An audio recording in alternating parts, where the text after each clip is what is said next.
Good evening, students. Today again we are just going with the same title and the same types of sentences that I just taught you yesterday. कौन से sentences थे? Present perfect continuous की जो sentences मैं आपको सिखा रही थी, जहाँ पर हम क्या बात करते हैं कि किसी एक पर्टिकुलर टाइम से या पर्टिकुलर पॉइंट ऑफ टाइम से प्रेजेंट तक कोई काम जब चल रहा है और इस कंडीशन के जो सेंटेंसेस होंगे हम उन्हें कैसे बनाएंगे, इस पर मैंने कल ही वीडियो डाल दी है. So I not talk about the same thing again. कल हमने एफर्मेटिव सेंटेंसेस किए थे, मीन्स सिंपल सेंटेंसेस किए थे. ठीक है, जहाँ पर सीधी बात थी कि मैं पढ़ा रही हूँ, मैं 2002 से पढ़ा रही हूँ, मैं सुबह से 4 दिन से 5 दिन से, और कहाँ पर सेंस लगेगा, कहाँ पर फॉर लगेगा, ये बता दिया था. फिर से बोल रही हूँ कि सेंस कहाँ पे लगेगा, जहाँ पर पॉइंट ऑफ टाइम होगा. फॉर कहाँ पे लगेगा, जहाँ पीरियड ऑफ टाइम होगा. पॉइंट ऑफ टाइम किसे कहते हैं? मंडे, ट्यूसडे, मॉर्निंग, इवनिंग, नून. ठीक है, 2018, 1947, येस्टरडे, जुलाई. जब कोई पॉइंट ऑफ टाइम होगा या कोई time, since 2 o'clock, since 1 o'clock, sorry इस तरह का एग्जाम्पल मैंने बोल दिया है, आप समझ लेना. जब भी कोई पॉइंट ऑफ टाइम होगा तो सिंस लगेगा. फॉर कब आएगा? जब पीरियड ऑफ टाइम है. पीरियड ऑफ टाइम 4 दिन से, फॉर 4 days. 4 महीनों से, फॉर 4 months. 2 घंटे से, फॉर 2 hours. तो ये एग्जाम्पल्स हैं. और जब आप सबसे सही तरीका अंग्रेज़ी सीखने का तो ये है, एक्चुअल जो आपको रियल वे ऑफ लर्निंग है वो ये है कि आप टेक्स्ट बुक जब पढ़ते हैं, हर सेंटेंस ग्रामेटिकली लिखा रहता है, बिना ग्रामर के सेंटेंस फ्रेम हो ही नहीं सकते. तो आप जब पढ़ रहे हो उसी टाइम पे अगर आप ये ध्यान करते जाएं कि यहाँ पे हैज़ बीन, हैव बीन आ रहा है, इसके साथ क्या लग रहा है, सिंस फॉर कहाँ पे यूज़ हो रहा है, automatically without just going to the theory of grammar you will be able to understand grammar. ठीक है, तो आप चलते हैं. हम आज मैंने ये बोला था कि अब मैं इस वीडियो में आज आपको नेगेटिव सिखाऊंगी. इसका इसीलिए मैं रिवीजन नहीं करवाऊंगी क्योंकि मैं इसमें सिर्फ तोड़ तोड़ के आपको first time I just taught you affirmative sentences. आज हम बात करेंगे नेगेटिव की, और कल मैं डालूंगी दोनों ही टाइप्स के interrogative sentences. So let's start now. तो फर्स्ट टाइप ऑफ स्ट्रक्चर क्या हो जाएगा? स्ट्रक्चर जो कल था उसी में बस क्या ऐड हो जाना है अब? नॉट. सब्जेक्ट हो जाएगा has not been and have not been. अगर सिंगुलर नाउन है, किसी का नाम एक जना है, child, Sumit, Megha, one name, तो हैज़ बीन हो जाएगा. और नेगेटिव है तो हैज़ नॉट बीन हो जाएगा. ठीक है, और अगर प्लूरल है या फर्स्ट पर्सन जैसे आई है, वी है, एंड सेकंड पर्सन यू है, and third person they pronoun जो है प्लूरल है, बहुवचन, and any other plural word जैसे चिल्ड्रन, पीपल, बॉयज़, गर्ल्स, ये सब प्लूरल है, प्लेयर्स, पीपल, तो वहाँ पे क्या होगा? हैव बीन होगा. बाकी फिर वहीं फर्स्ट फॉर्म में आईएनजी लग जाएगा आपका, क्योंकि मैंने पहले ही बताया, बस ये नोटिस कर लेना, जहाँ पे रहा है, रही है टाइप ऑफ सेंटेंस होंगे वहाँ पे आईएनजी फॉर्म ही आती है, प्रेजेंट पार्टिसिपल. फिर आपका ऑब्जेक्ट आ जाएगा, फिर सिंस और फॉर आएगा. ठीक है, और पीरियड ऑफ टाइम और पॉइंट ऑफ टाइम मैंने बताया था, उसके बाद आपका वो आ जाएगा टाइम. मीन्स अगर मॉर्निंग है तो मॉर्निंग, 4 दिन, 4 days, 5 days, 4 months. ये वाला जो स्ट्रक्चर है कल भी हमने डिस्कस किया था, फिर से बता दिए. अब हम सीधा एग्जाम्पल्स पे चलते हैं. जैसे एक सेंटेंस में, यानी अब ये एफर्मेटिव तो है ही already sentence, I have already written 4-5 sentences here. जैसे है she has not been talking to her friend for last 2 hours. She has been talking to her friend, क्या हो जाएगा? She means girl, pronoun for girl. She has been talking मतलब वो बोल रही है टू हर फ्रेंड. शी के साथ अपने की अंग्रेज़ी बता दिया है हर, ही के साथ हिज, दे के साथ देयर, वी के साथ आर, यू के साथ योर, आई के साथ my. She has been talking to her friend for last 2 hours मतलब वो पिछले 2 घंटों से अपने फ्रेंड से बात कर रही है. ठीक है, तो ये तो है एफर्मेटिव. अब नेगेटिव करना है तो कुछ नहीं करना है, क्या हो जाएगा? Has not. बस कहाँ पे नॉट आएगा? हैज़ और बीन के बीच में नॉट लग जाएगा, तो सेंटेंस बन जाएगा she has not been talking to her friend for last 2 hours. वो अपने पिछले 2 घंटे से अपने फ्रेंड से बात नहीं कर रही है. समझ में आ गया? सिंपल है नेगेटिव. होप कुछ भी नहीं है, बस हैज़ नॉट बीन हो जाएगा, हैव नॉट बीन हो जाएगा. मैं इसलिए इनको थोड़ा इस तरह से सिखा रही हूँ आप लोगों को, कम कम अमाउंट में, विद ओनली 3 and 4 सेंटेंसेस, कि आपको सच में अच्छे से चीज़ें समझ में आ जाए और आप खुद से इन सेंटेंसेस को बोल भी पाओ और लिख भी पाओ. अब नेक्स्ट सेंटेंस ले लेते हैं. We have been working here since 2002. We means क्या होता है? हम. फर्स्ट पर्सन का प्लूरल प्रोनाउन होता है वी, हम. वी प्लूरल है तो हैव बीन होगा. We have been working here. Here माने क्या होता है यहाँ. हम यहाँ पर काम कर रहे हैं. कब से? सिंस 2002. क्योंकि 2002 क्या है, एक पॉइंट ऑफ टाइम है, एग्जैक्टली ईयर का टाइम दे दिया है, वो ईयर बताया गया, तो इसलिए सिंस आएगा. फिर ये बात मैं बार बार कहूँगी, अगर मैं कहूँ कि मैं 6 सालों से यहाँ काम कर रही हूँ तो क्या हो जाएगा, फॉर 6 years. तो ये है आपका अफर्मेटिव सेंटेंस. अब अगर नेगेटिव बनेगा तो कुछ नहीं करना है, नॉट लग जाएगा. किसके बीच में आ जाएगा, not. Have not been. We have not been working here since 2002. हम यहाँ पर 2002 से काम नहीं कर रहे हैं. बन गया sentence.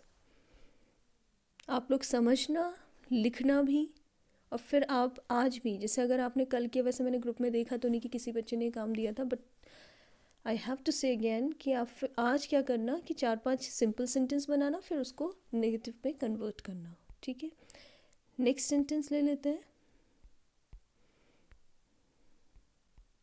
Next sentence is Sumit has been doing his homework regularly for 2 months. क्या हो जाएगा अगर आप इसकी हिंदी में इसको क्या बोलेंगे, कैसे समझेंगे. Sumit has been, Sumit is singular noun, एक वचन कर्ता, एक वचन संज्ञा. Has been doing, do means किसी काम को करना, तो आईएनजी फॉर्म लग गया. Sumit has been doing, Sumit काम कर रहा है.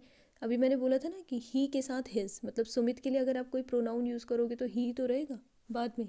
If you have to write one more sentence about Sumit, तो आप ही तो बोलोगे बाद में. सुमित किसी बॉय का ही प्रोनाउन हमेशा ही हो सकता है. तो Sumit has been doing his homework regularly for 2 months, मतलब सुमित लगातार 2 महीनों से अपना काम कर रहा है. वैसे ये गलत सेंटेंस है, सुमित 2 है हमारे, and not single one is doing his work. Sumit has been doing his homework regularly for 2 months. अब नेगेटिव बनाना है तो क्या करना है, कुछ भी नहीं, हैज़ नॉट बीन, यहाँ पे नॉट लग जाएगा बस. सुमित हैज़, ये this is the right sentence according to Sumit. Sumit has not been doing his homework regularly for 2 months. लगभग 2 महीनों से सुमित रेगुलरली अपना काम नहीं कर रहा है. बन गया नेगेटिव. अब नेक्स्ट सेंटेंस ले लेते हैं. ऑल द प्लेयर्स, देखो ऑल द प्लेयर्स, जब ये ऑल द होता है ना, मतलब सब. all the players, all the children, all the people, all the teachers, all the doctors, इस तरह से, मतलब सब. ये प्लूरल है, क्या हो जाएगा, have been. ठीक है, all the players, सभी खिलाड़ी, have been working very hard for the Olympic since July. जुलाई के महीने से सभी खिलाड़ी बहुत मेहनत कर रहे हैं, किसके लिए, ओलंपिक के लिए. नेगेटिव अगर करना होगा तो क्या करना है, कुछ नहीं, have not been. जुलाई के महीने से सभी खिलाड़ी ओलंपिक के लिए मेहनत नहीं कर रहे हैं. All the players have not been working very hard for the Olympic since July. बस नेगेटिव बन गया. अब ले लेते हैं नेक्स्ट सेंटेंस.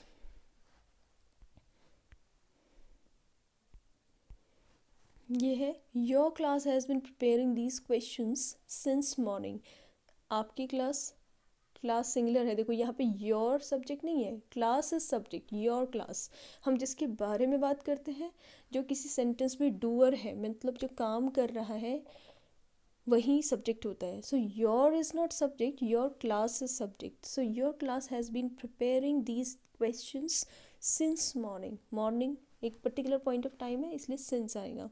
सो आपकी क्लास सुबह से ये क्वेश्चंस तैयार कर रही है. और अगर नेगेटिव करना है तो क्या हो जाएगा, हैज़ के बाद नॉट लग जाएगा. Your class has not been preparing these questions since morning.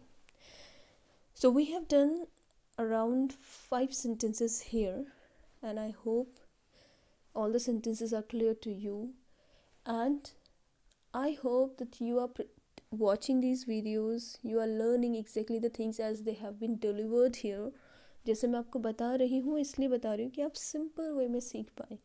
और आप लोग, आई जस्ट होप कि आप सभी बच्चे घर पे इसकी प्रैक्टिस कर रहे हैं. ठीक है, तो ये तो 5 सेंटेंसेस हो गए जो मैंने आपको एक्सप्लेन कर दिए. Now I am just going to give you 5 sentences. मैं हिंदी में देती हूँ, आप उनका इंग्लिश ट्रांसलेशन करना और फिर उसका नेगेटिव भी बनाना. ठीक है. So now first sentence that you will make, I am just going to write anywhere. मैं 5 महीनों से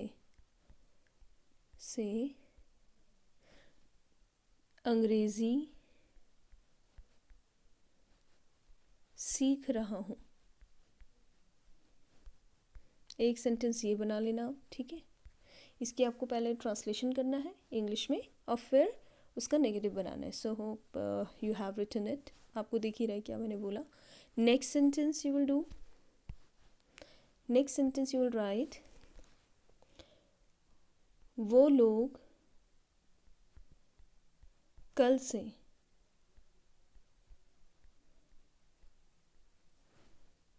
शोर मचा रहे हैं। वे लोग कल से शोर मचा रहे हैं। क्या होता है शोर मचाने को? Making noise, to make noise. तो क्या हो जाएगा यहाँ पे? मेकिंग नॉइज़, ठीक है। Noise, making noise. Next sentence you will make it's first of all it's English and then negative sentence. First affirmative, ये एक अफर्मेटिव है, मतलब सिंपल सेंटेंस है और आप इसका नेगेटिव भी बनाएंगे। Next we can write next sentence,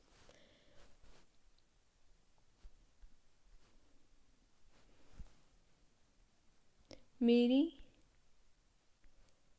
दादी जी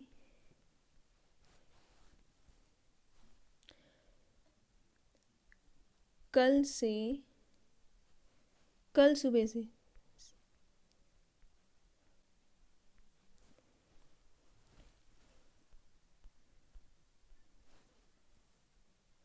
मेरी दादी जी कल सुबह से रामायण पढ़ रही हैं।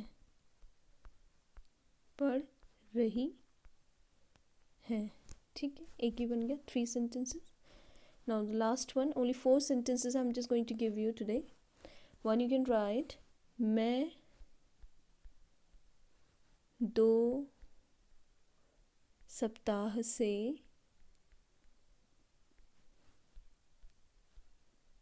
रोज़ अंग्रेज़ी के वीडियो देख रहा हूँ या रही हूँ। बात एक ही इंग्लिश में, रहा हूँ। So these are 4 sentences. Those I have just written here as well as I have just told you. आप क्या करेंगे? इनकी इंग्लिश बनाएंगे, फिर इनकी नेगेटिव भी बनाएंगे। मीन्स 4 है तो 4 आपका अफर्मेटिव बनेगा and 4 negative. So I believe कि इससे आप लोगों को फ़ायदा हो रहा है, और फ़ायदा तभी होगा जब आप देखोगे, समझोगे और प्रैक्टिस करोगे। So for today I have only this much. Thank you.